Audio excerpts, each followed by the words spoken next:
How we doing tonight? Solitude gives you time to ponder questions and the mysteries of life. And I'm sorry for the fly-by-nights. Not everything that's worth talking about can be talked about in under 2 minutes. The value of knowledge sometimes takes time to get the point across. And tonight, as I'm pondering, a question was asked to me, and the concept I'm going to talk about, that I think you can tie into research anywhere really, is a concept I'm calling seasons within a season and micro seasons. And hopefully I will be able to explain this well enough for you to grasp what I'm talking about. First and foremost, the longer and the closer you live to nature, you will see that nature has a way. Nature has a way of providing in a certain way. That's the first thing all of us need to learn, is nature's schedule, not ours, but how nature schedules. So if I was to ask someone that grew up in the city their entire life, and I would ask them, tell me the seasons, they would probably say, well, there's summer, fall, winter, and spring. I'd say, well, very good, very good. If I would expand out a little bit to a rural area, talk to some farmers, there's wheat season, bean season, corn season. They have their seasons that they plant. And then maybe you expand a little bit and you talk to a hunter and you'd say, well, you got deer season, you got turkey season, rabbit season, squirrel, whole plethora of hunting seasons that we regulate. And then you might talk to a fisherman and he says, well, this time of year the crappies are biting, this time of year the walleye, this time of year the perch, and there's a season for that. And then you might even get outside of that and you talk to someone that's really into edibles, wild edibles. And they'll be like, well, hold on a second. There's morel season. That's huge. People go nuts over that. There's chanterelle season. There's chicken of the woods. There's oysters. There's ginseng. There's all kinds of stuff that's out there blooming. But the thing about how Mother Nature schedules its season, it's micro seasons. It's micro seasons within the seasons. 2 weeks, 3 weeks of bloom. And if you notice, the chanterelles aren't growing when the morels are growing. And the chicken of the woods grows at a different time. So nature is giving us these pockets of nutrients in a timely manner so it can be used and not go to waste.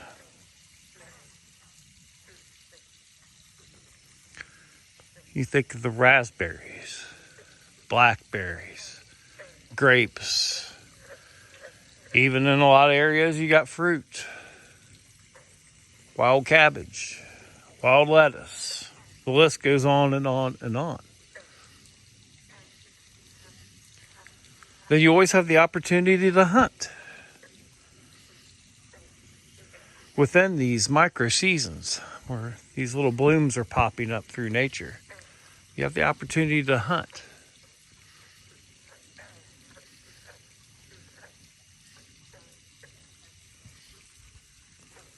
And then, when the season starts to change and things start to dry up a little bit, what happens? the nuts fall. From all the trees, the nuts start to fall, providing everything out there with boundless supply of protein for all the animals out there. And those animals that are feeding and storing the nuts, there's also animals predicating on them. It's just a big cycle. And it always blows my mind that you will get a well-educated person that will ponder this, and they will say, well, I don't know if there's enough resources out there for this species to survive on. Now, if you just deep dive that and just use some common sense, how in the hell did we get here then? How in the hell, across this globe, did mankind as a species get here? Because we didn't have farmers markets.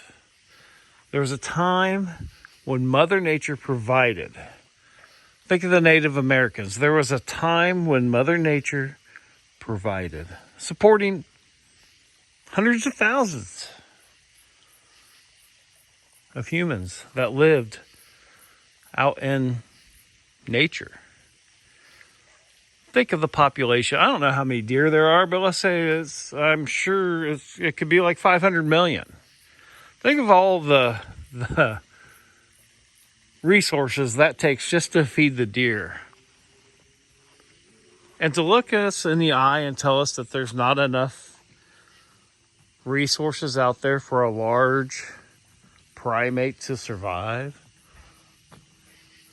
might be the most asinine thing an educated person could say. Because the problem isn't Mother Nature. Mother Nature provides for everything. The problem is we have forgotten 90% of the things out there that we could eat for free. Mother Nature provides it in a timely manner so we can survive, so we can gather all those resources, so it doesn't go to waste. And all you have to do is look at the animal kingdom. That's one of the biggest things I've learned since I've lived out here, is looking at the cycles of life and the seasons within a season and the micro seasons and how the animals survive. The animals don't have to think about it. The animals, Mother Nature provides for them. Provides for all of them. Would provide for us too. It will provide for any living creature on this globe that chooses to survive by its rules and its timing and its own seasons. There's enough for everybody. So if you grasp that and think about that and put it into your research, why things migrate, why things are in certain areas when they're in that area, and then think of the micro seasons, and think of something that is using Mother Nature's cycle, going from spot to spot, gathering a bounty of nutrients for this 2 weeks, moving over here for the next, and working throughout the seasons. That might really help broaden your horizons on where to look and where you should be looking.